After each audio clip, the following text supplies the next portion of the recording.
తెలియజేస్తున్నాను. ఈరోజు వాక్య ధ్యానము నిమిత్తము సామెతల గ్రంథము నుండి 14వ అధ్యాయము మొట్టమొదటి మాట, జ్ఞానవంతురాలు తన ఇల్లు కట్టును. జ్ఞానవంతురాలు తన ఇల్లు కట్టును. ఈ మధ్యకాలంలో ఉమెన్స్ డే అయిపోయిందా, వస్తుందా? ఈరోజునా? దేవుడా. కాబట్టి ఈరోజు జ్ఞానవంతురాలు తన ఇల్లును ఎలా కట్టుకుంటుందో అనే అంశం మనం నేర్చుకుందాం. మన జీవితంలో జ్ఞానవంతులుగా ఉన్నామా, లేదా వష్టిలాగా ఉన్న కృపను కోల్పోతున్నామా అనే అంశాలు ఈరోజు మాట్లాడుకుందాం. మొట్టమొదటిగా ఒక చిన్న మాటని జ్ఞాపకం చేసుకున్న తర్వాత హోషేయ గ్రంథము నుండి 6వ అధ్యాయము 3వ వచనాన్ని ఒకసారి చదువుకున్న తర్వాత మన ధ్యానంలోనికి వెళదాం. హోషేయ గ్రంథము 6వ అధ్యాయము 3వ వచనం. యెహోవాను సంపాదించుకుందము రండి. యెహోవాను గూర్చిన జ్ఞానము సంపాదించుకొనుటకు ఆయనను అనుసరించుదము రండి. ఇది చాలమ్మా. ఈరోజు మనము దేవుని జ్ఞానాన్ని కలిగినటువంటి స్త్రీలు ఏ రీతిగా వారి కుటుంబాలకు, సమాజానికి, సంఘానికి, దేవునికి పనికొచ్చారో అనే అంశాన్ని మొట్టమొదటిగా నాకు జ్ఞాపకం వచ్చినటువంటి స్త్రీ రిబ్కా. వినడంగానే అనిపిస్తుంది, ఒక కొడుకేమో అలా చేసింది, ఒక కొడుకేమో ఇలా చేసింది అని అనిపిస్తుంది. చూడగానే తల్లి అలాగే అంటే, ఇద్దరు పిల్లలు ఉంటే ఇద్దరికి సమానంగా చేయాలి, కానీ సమానంగా చేయలేరు. ఎందుకంటే ఈ వాక్యాన్ని చదువుతున్నప్పుడు ఆమెను గూర్చి నాకు కొన్ని మాటలు ధ్యానిస్తూ ఉన్నప్పుడు, ఆమె మొట్టమొదటిగా ఎందుకు ఆవిడ అలా చేసిందో అనేది ఇప్పుడు మనకు అర్థమవుతుంది. మొట్టమొదటిగా ఆమె గూర్చి నేను దీన్ని ధ్యానిస్తూ ఉన్నప్పుడు 24వ అధ్యాయాన్ని ధ్యానిస్తూ ఉన్నప్పుడు మొట్టమొదటిగా ఆమె చాలా చురుకైనది. మొట్టమొదటి పాయింట్, ఒక వ్యక్తిని జ్ఞానము కలిగిన స్త్రీ అని మనం ఎలాగా గుర్తించవచ్చు అని అంటే చురుకైనది. ఎందుకంటే సేవకుడు అడగటమే ఏమాత్రం ఆలోచించకుండా పరిగెత్తుకొని పోయానుంది. పరిగెత్తిందంట, పరుగున బావిలోకి దిగిందట, పరుగున ఇంటికి వెళ్ళిందట. అంటే ప్రతిదీ కూడా చాలా చురుకైన స్త్రీ. అందుకనే సామెతల గ్రంథం చివరి అధ్యాయంలో ఒక మాట ఉంటుంది, ఆమె వేకువనే లేచిద్దంట. మనకు వాక్యాలకి అంటతానే, కానీ దాన్ని అనుసరించడం. అందుకని అది కూడా చదివించాను. దేవుని గురించిన జ్ఞానమును సంపాదించుకొనుటకు కింద 2వ పాయింట్, సంపాదించుకొనుటకు అనుసరించుదము రండి. అది చెప్పరు, ఈజీగా వచ్చేదాన్నే గుర్తుపెట్టుకుంటారు. అనుసరించడం అనేది కొద్ది కష్టం కదా, కాబట్టి అది మనకు ఉండదు. దేవుని గూర్చిన జ్ఞానము సంపాదించుకొనుటకు అనుసరించుదము రండి. ఇప్పుడంట వేకువనే లేచిద్దంట. చురుకైన వారు ఎప్పుడు లేస్తారండి? వేకువనే లేచిద్దంట. తన ఈ అధ్యాయం అంతా చాలా అద్భుతంగా ఉంటుంది అనుకోండి.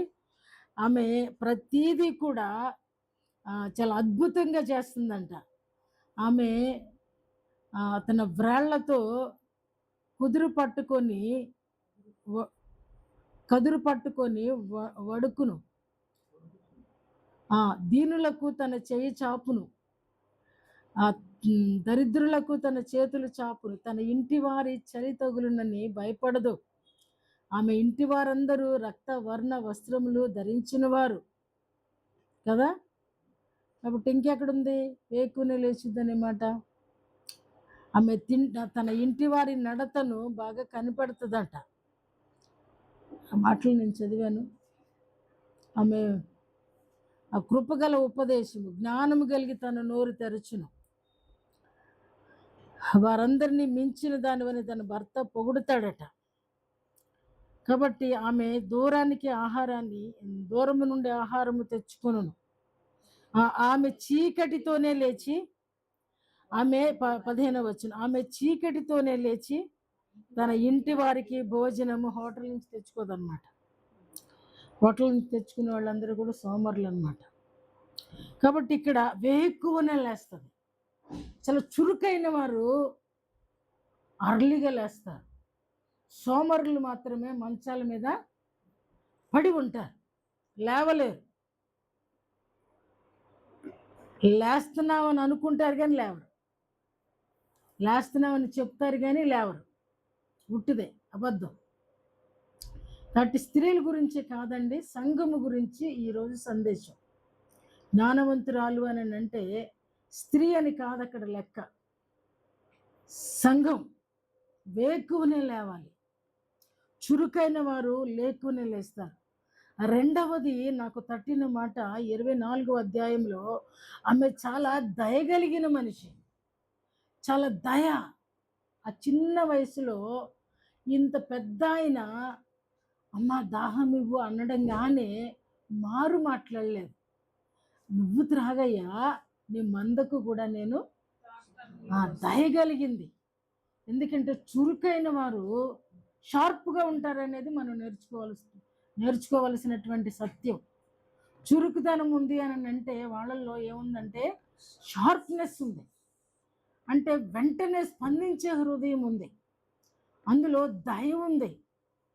అరే పెద్దవాడు సాధారణంగా బావిలోనికి దిగి కడవని భుజాన్ని పెట్టుకొని పైకి వచ్చి నీళ్లు నువ్వు త్రాగు, తన మందలకు పోయడమే చాలా కష్టం.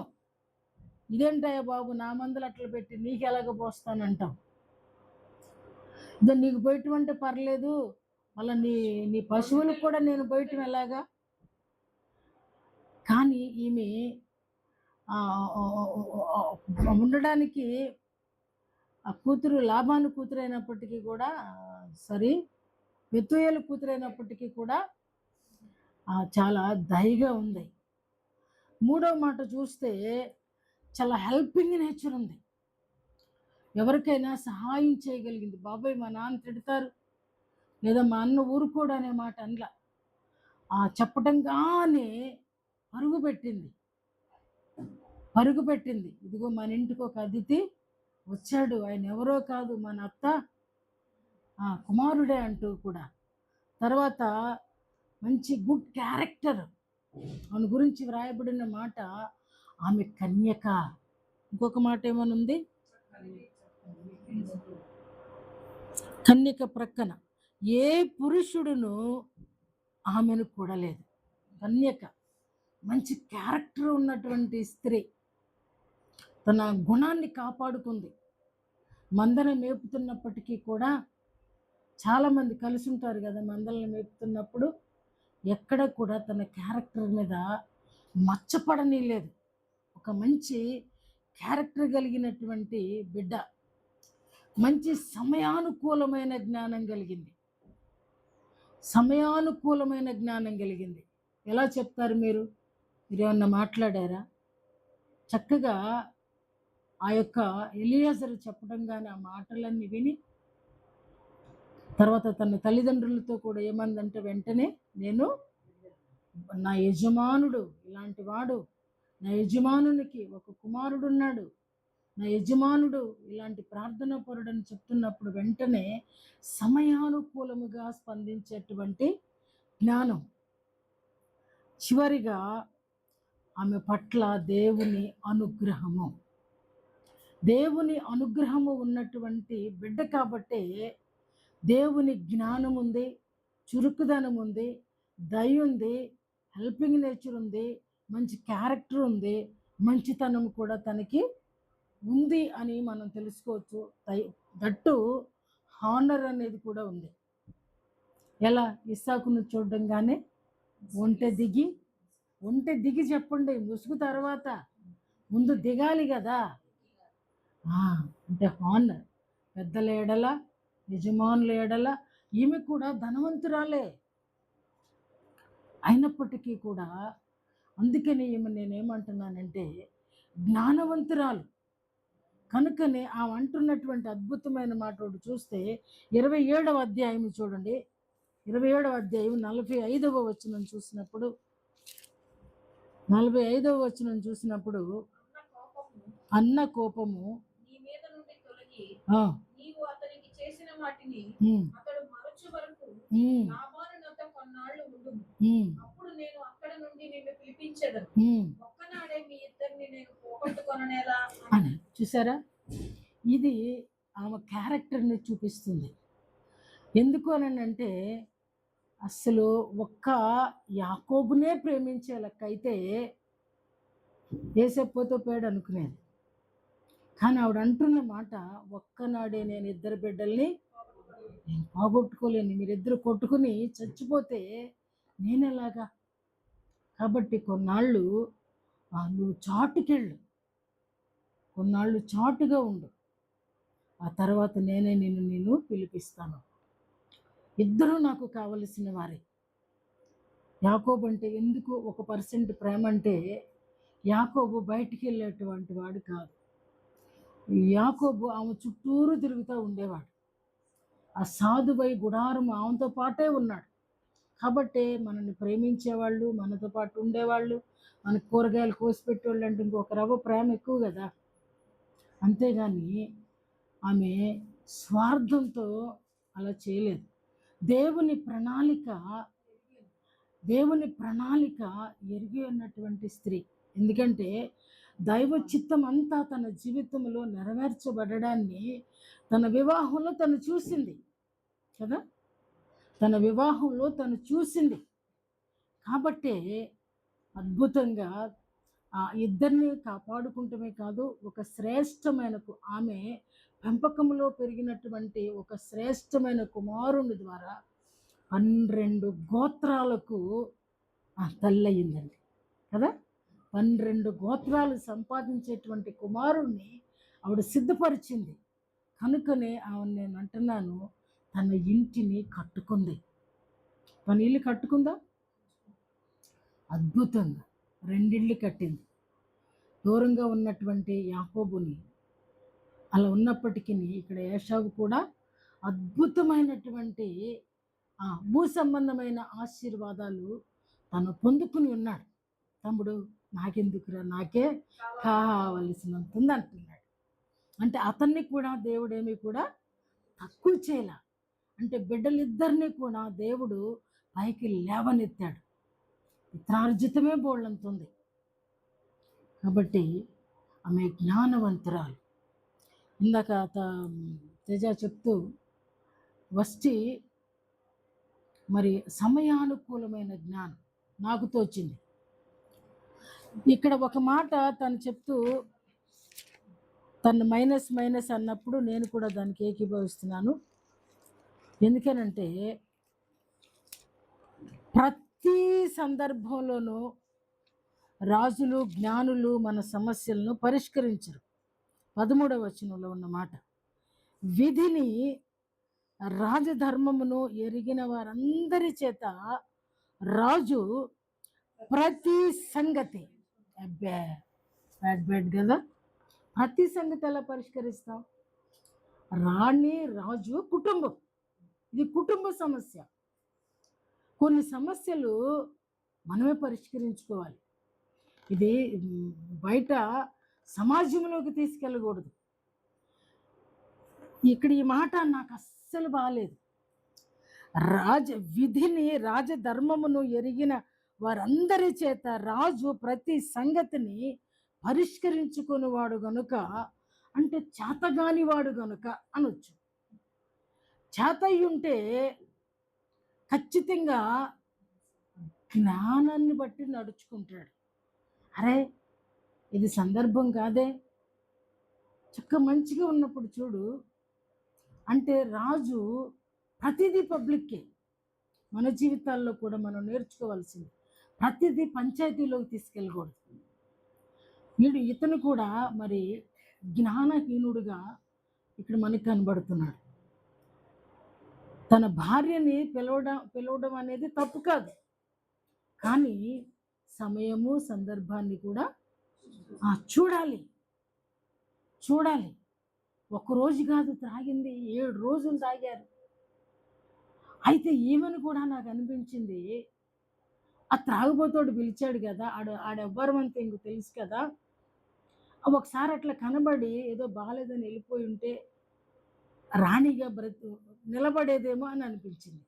కానీ దైవ ప్రణాళిక ఓ వ్యక్తి జీవితంలో నెరవేర్చబడాలి అని అంటే ప్రతి ఆ కుటుంబాల నుండి తొలగిస్తాడు. ఆ కుటుంబాల నుండే దేవుడు తొలగిస్తాడు. వీడు ఎందుకు వీక్నెస్ అయ్యాడు అని అంటే ఈ వస్టిని తీసేయడానికి. అక్కడ హీరో ఎవరు అవ్వాలంటే దేవుని కుమార్తె అవ్వాలి కదా.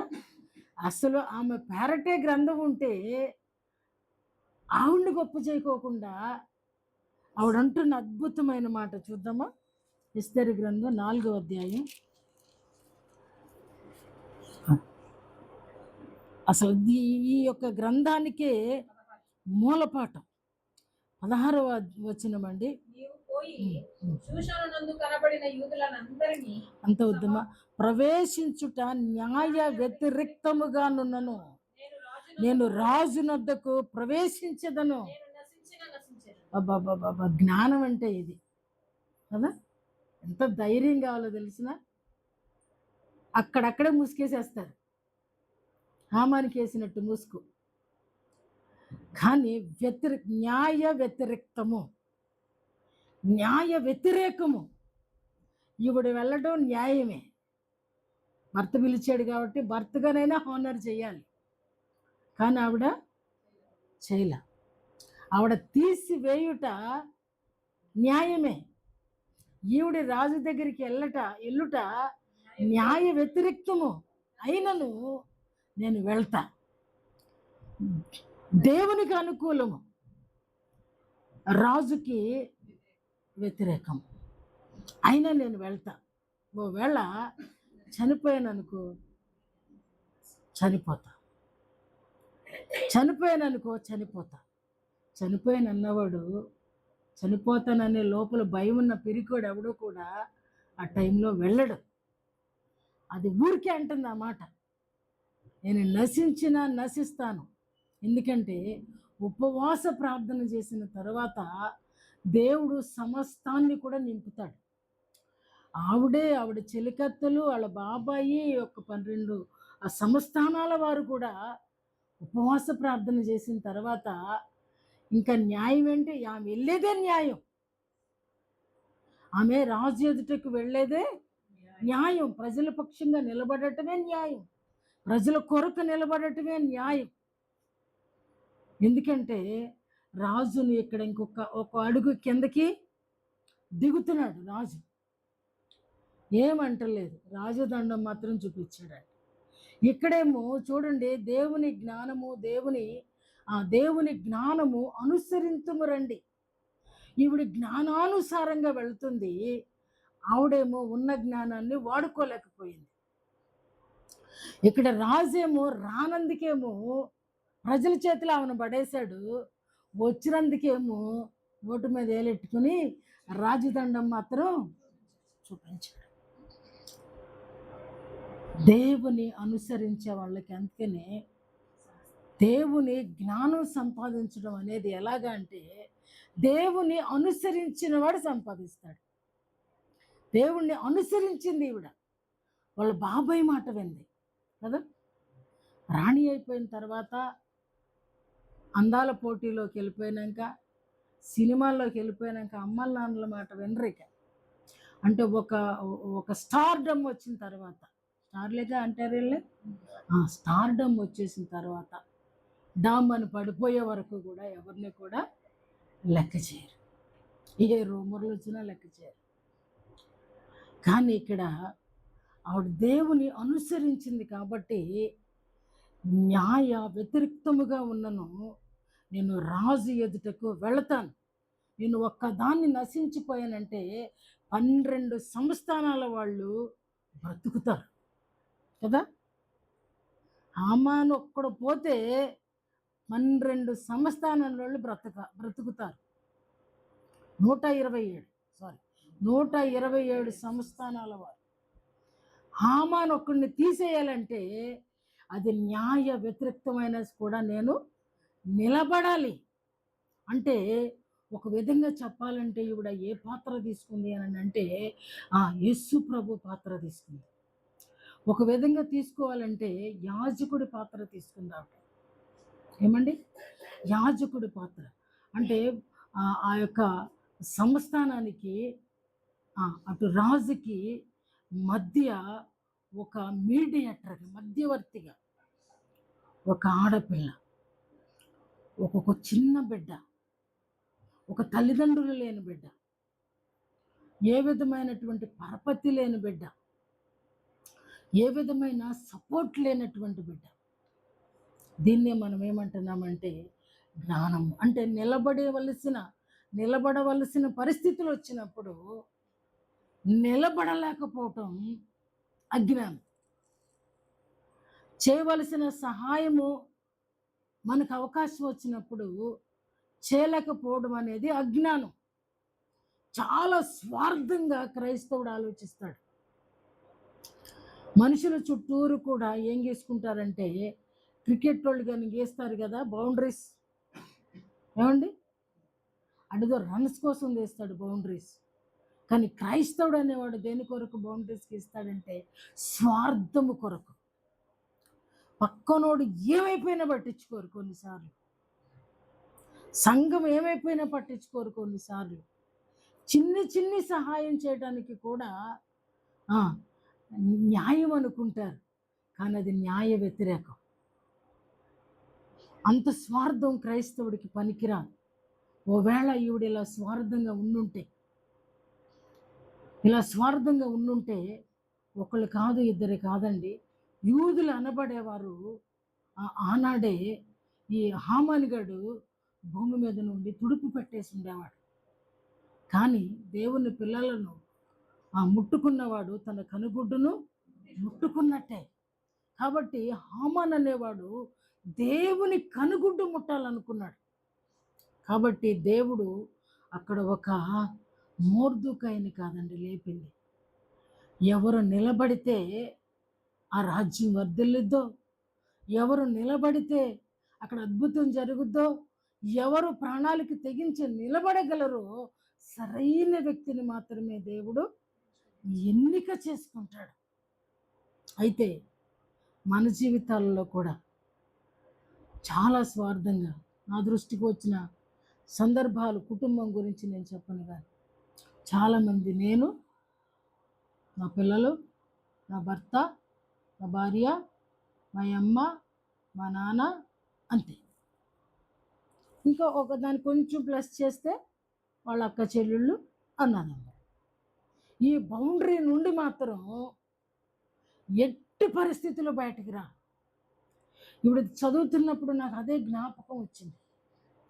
ఒకరు కష్టకాలంలో ఉన్నప్పుడు అయ్యో అనేది స్పందన ఉండదు. ఆ స్పందించే హృదయం లేదు అని అంటే నువ్వు అజ్ఞానివే. తన సొంత ఇంటి వారి కొరకు ఆవిడ చీకటితోనే లేచిద్దంట. నిజంగా 4 గంటలకు లేచినప్పుడు నువ్వు ఎవరి కొరకు ప్రార్థన చేస్తున్నావో మరి వాళ్ళకి హెల్ప్ కావాల్సి వచ్చినప్పుడు నీ వంతు నువ్వు చేయవా? ప్రార్థన చేయటమే గొప్ప. ఏమండి? ప్రార్థన చేయటం గొప్ప.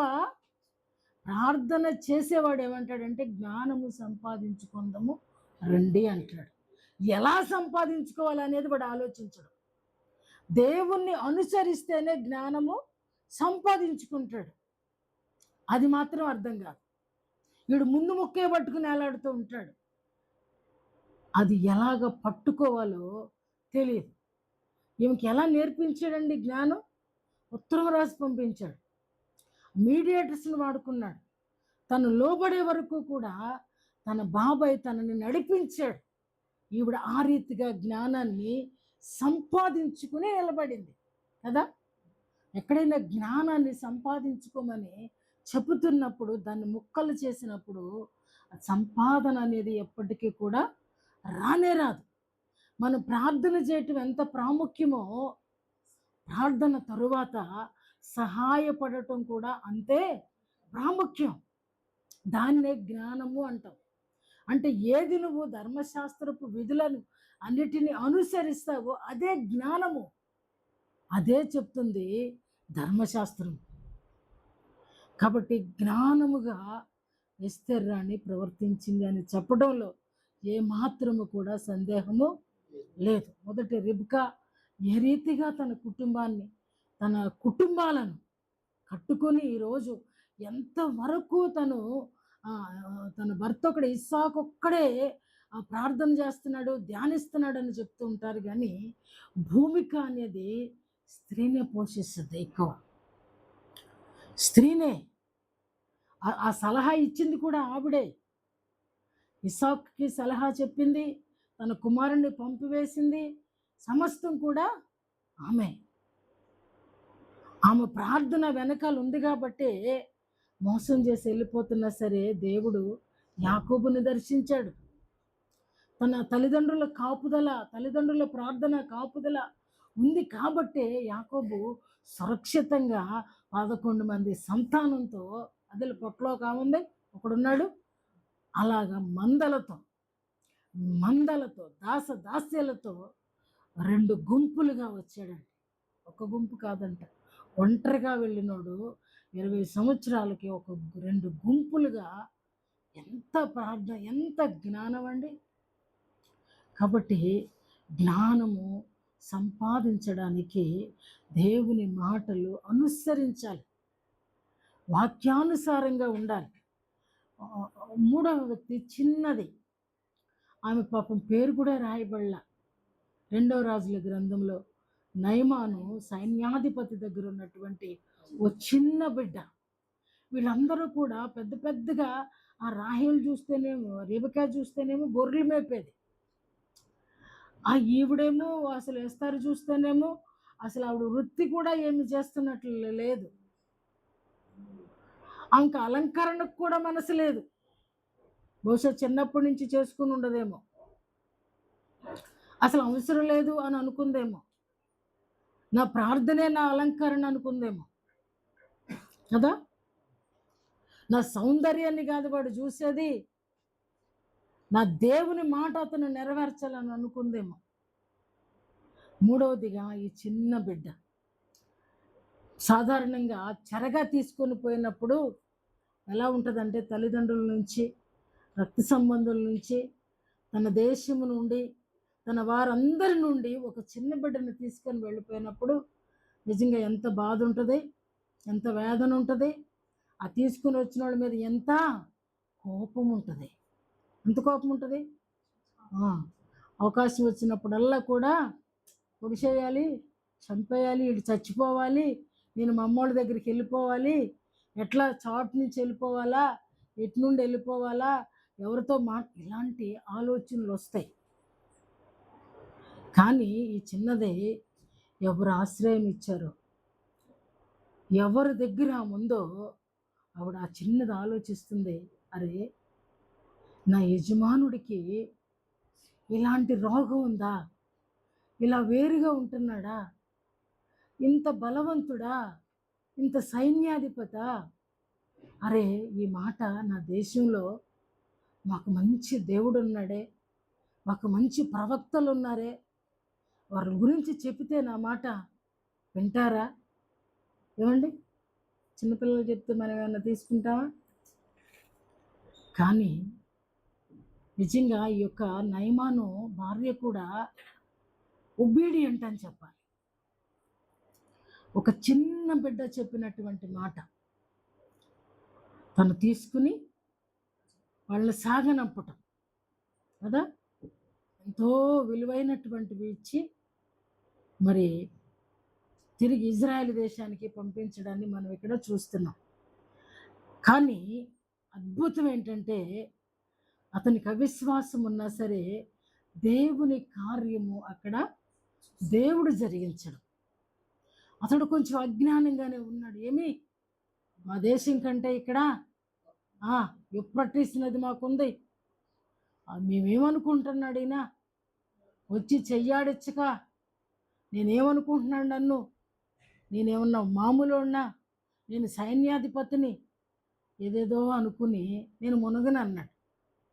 మునగనని వెళ్ళిపోతుంటే పనివాడు అన్నాడంట కదా, ఆయన ఏమన్నా అన్నాడా? నిన్నేమన్నా కష్టపడమన్నాడా? ఉపవాసం ఉండమన్నాడా?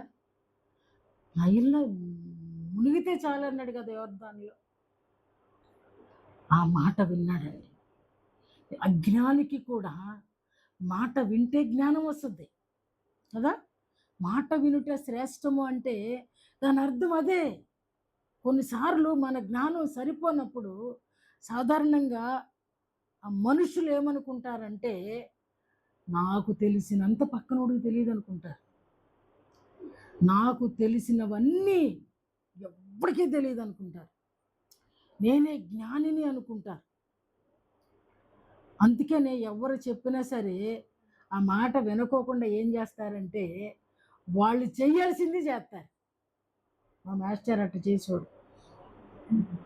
మనం ఎంత బోధ చెయ్యి, ఈనోడు బయటికి వెళ్ళి ఆయన ఏం చేయాలనుకున్నాడు అదే చేశాడు. ఈరోజు చాలామంది జీవితాల్లో మనం ఎన్ని చెప్పు వినరు, వాళ్ళకు తోచిందే వాళ్ళు చేస్తారు. అలా చేసి ఉంటే ఈరోజు ఈ నయమాన్ అనేవాడి పేరు ఈ గ్రంథంలో రాయబడే అవకాశం లేదు. చాలామంది కుష్ఠరోగులు ఉన్నారు, వాళ్ళ పేర్లేమి కూడా బైబిల్లో రాయబడలేదు. వీడు పరాయి దేశముడి పేరు బైబిల్లో రాసి ఉంచారు కదా.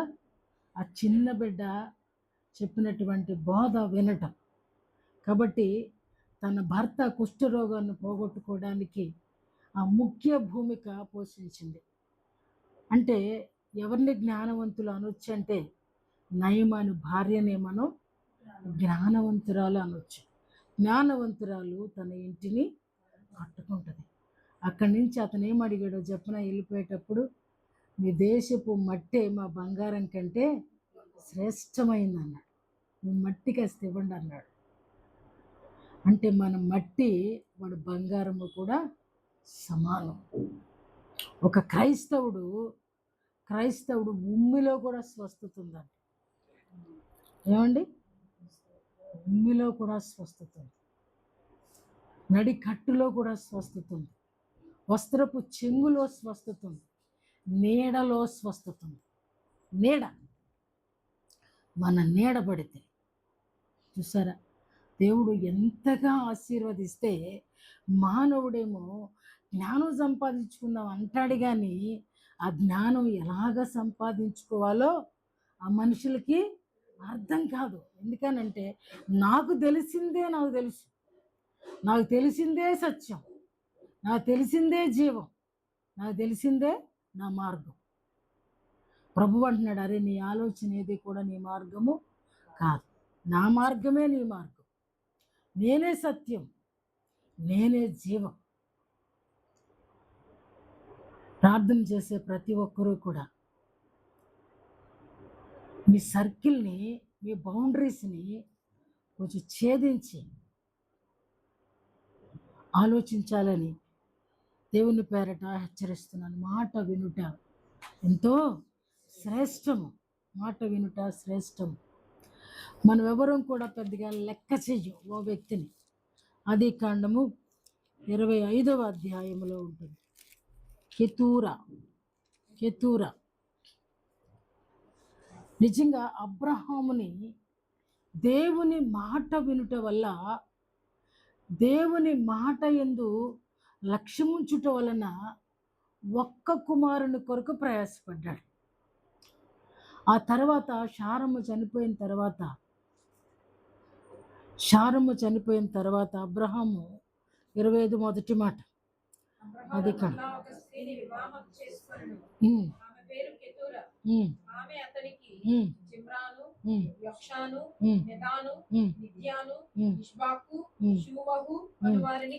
బా ఎంతమంది, 6గురా 7గురా? 6 బిడ్డల్ని కంది సంపూర్ణం చేసేసాడు దేవుడు. ఇస్సాకుతో 7 సంపూర్ణం. ఇష్మాయేల్ ఎందుకో లెక్కలోకి రాడు. అయితే ఇక్కడ అద్భుతం ఏంటంటే ఈమె పేరులోనే ఉందంట సువాసన. ఎందుకని సువాసన అని చూసినప్పుడు నేను ఈమె సంతానం అద్భుతంగా దినవృత్తాంతాల గ్రంథంలో గ్రంథస్థం చేయబడింది. మొదటి దినవృత్తాంతముల గ్రంథము మొట్టమొదటి అధ్యాయము. అక్కడ ఆమె సంతానము కూడా చక్కగా 6 బిడ్డల పేర్లు, వాళ్ళ సంతానము చూడండి. 32వ వచనం మొదటి అధ్యాయము. ఉపపత్ని అయిన కెతూరా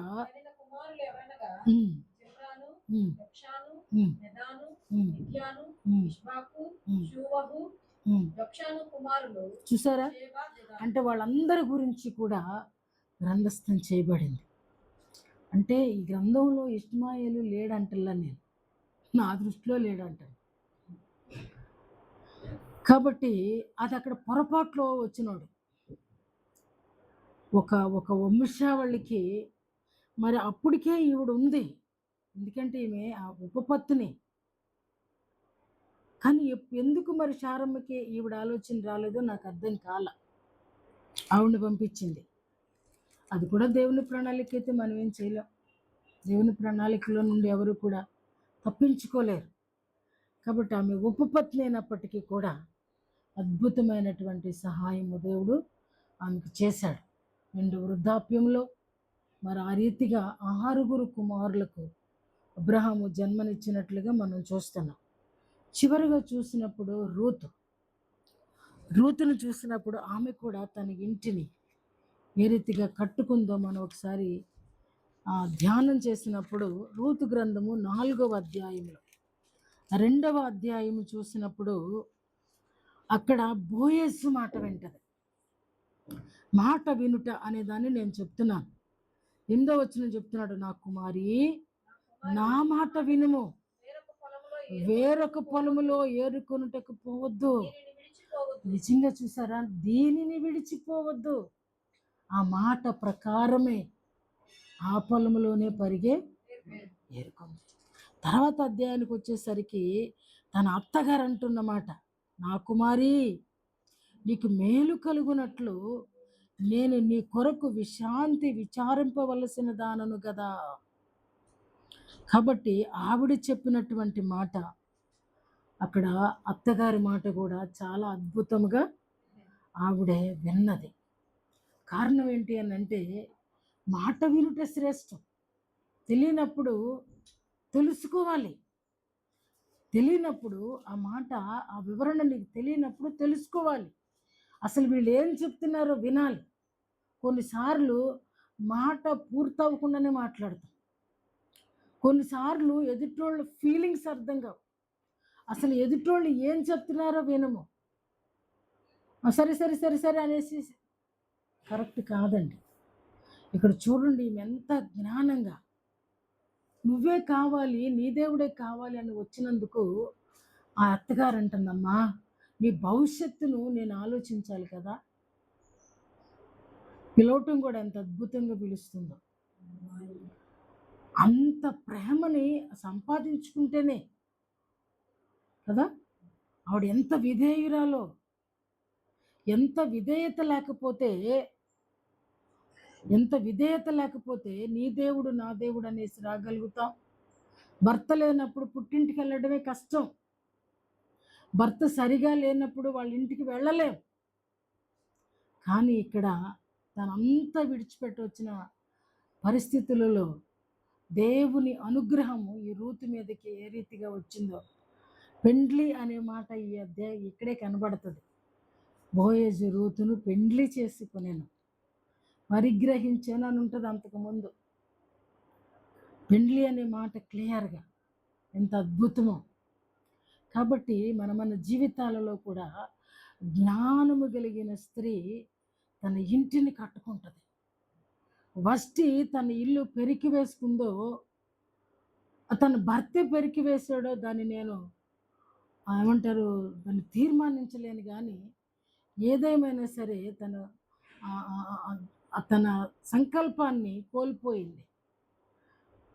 అలాగనే చాలామంది భ్రష్టత్వము కలిగిన స్త్రీలు ఉన్నారు బైబిల్లోని.